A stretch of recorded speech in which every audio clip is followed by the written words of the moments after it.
मध्यरात्रीचा थरार, चक्रधर हंबर्डे व जीवघेणा हल्ला, पूर्वनियोजित कटचा आरोप, आरोपींना तत्काळ अटक करण्याची मागणी. राहेर-हासा मार्गावर मध्यरात्री घडलेल्या धक्कादायक घटनेत चक्रधर हंबर्डे याच्यावर अज्ञात हल्लेखोरांनी जीवघेणा हल्ला केल्याने परिसरात खळबळ उडाली आहे. गंभीर जखमी अवस्थेत उपचार घेत असलेल्या हंबर्डे यांनी या भीषण घटनेचा थरारक अनुभव माध्यमांसमोर मांडला. हंबर्डे म्हणाले, हा हल्ला अचानक नव्हता, तर पूर्णपणे पूर्वनियोजित कटाचा भाग होता. मी बिलोलीवरून घरी परत असताना राहेर-हासा मार्गावर काही जणांनी माझा रस्ता अडवला. काही कळण्याआधीच त्यांनी लोखंडी रॉड आणि चाकूने माझ्यावर हल्ला चढवला. या हल्ल्यात हंबर्डे गंभीर जखमी झाले असून हल्लेखोरांनी दिलेल्या धमक्यामुळे भीतीचे वातावरण निर्माण झाले आहे. मला ठार मारण्याची उघड धमकी देत हैवाच्या खाली चिरडून टाकू असे ते म्हणत होते. त्या क्षणी माझ्या जीवाची आशा संपल्यासारखी वाटत होती असे त्यांनी सांगितले. आपल्या सुटकेचा प्रसंग सांगताना ते म्हणाले, मी कसाबसा ध्येय एकवटून तिथून पळ काढला. क्षणभर जरी उशीर झाला असता तर आज मी जिवंत नसतो. दरम्यान या घटनेनंतर हंबर्डे यांनी पोलीस प्रशासनाकडे तात्काळ कारवाईची मागणी केली आहे. हा हल्ला नियोजनपूर्वक करण्यात आला असून माझ्या जीवाला अजूनही धोका आहे. आरोपींना तत्काळ अटक करून कठोर शिक्षा द्यावी अशी मागणी त्यांनी केली. दत्ता मधुकर सोनटके, केशव दिगंबर हंबर्डे याच्यापासून माझ्या जीवाला जीव मारण्याचे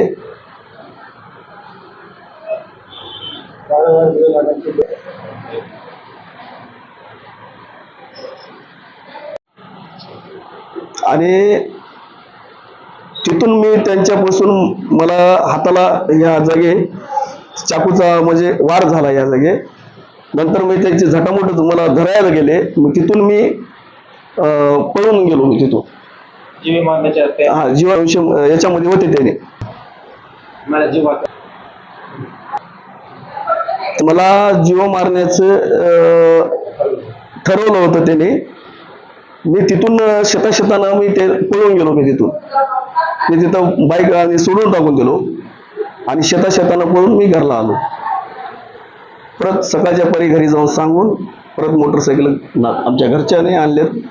परत सकाळच्या परी मी दवाखान्यामध्ये तुमचा जे हमला झालाय त्या निमित्त संबंधित पोलीस स्टेशनला त्या आरोपीच्या एरियाला तक्रार केली होती. हो केले. त्याच्या संबंधित आरोपीवर गुन्हा दाखल झालाय. हो झालं. तुम्हाला याच्याकडून काय मागणी आहे? नाही मागणी काय नाही. त्याला माझं म्हणणं काय हे आहे, त्यानं तात्काळ अटक व्हावं. संबंधित पोलीस स्टेशन जे कोणी असतील की त्याने त्या आरोपीला अटक केली नाही केलं नाही. त्या आरोपीला अटक न आतापर्यंत पोलिसांनी तुमच्या 24 तास झालं तुम्हाला तुमच्या हो 24 तास झालं ना. हल्ला होऊन 24 तास झालं. आतापर्यंत आरोपी मोकाट फिरत मोकाट फिरण्याचं कारण काय? त्याला पाठबळ कोण देत?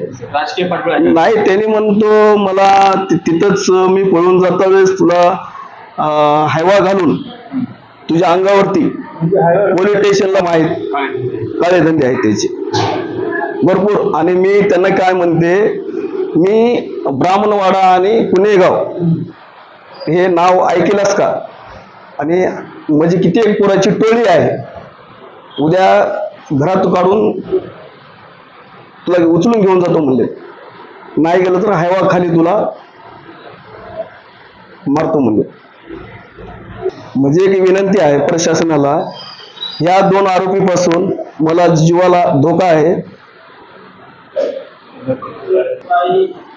कठोर कारवाई झाली पाहिजे. त्याचं काही बरं वाईट झालं, दत्ता आणि केशव हंबर्डे याने जिम्मेदार राहतील. मला एवढंच म्हणायचं आहे प्रशासनाला.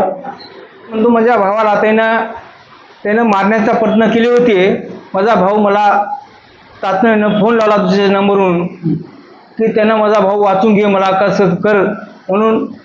मग त्यानं घर गटील्या आम्ही दवाखान्याला आल्यावर त्यांना आम्ही दवाखान्याचा उपचार केला. त्याच्या मागं दत्ता पाटील सोनटके त्यांनी हायता, केशव दिगंबर हंबर्डे त्यांनी हायता. त्याने माझ्या भावावर जीव मारण्याचे प्रयत्न केले. त्याने काही माझा भाऊ पळून गेला, सुटून घरला आला. पण येईना लई दिवसापासून माझ्या भावावर मध्यरात्री 12 वाजता बोलले 2-3 ठिकाणी, पण माझा भाऊ गेला नाही. त्या ठिकाणी मला फोन केला, भाऊ जाऊ नको म्हणून सांगलो मी. तर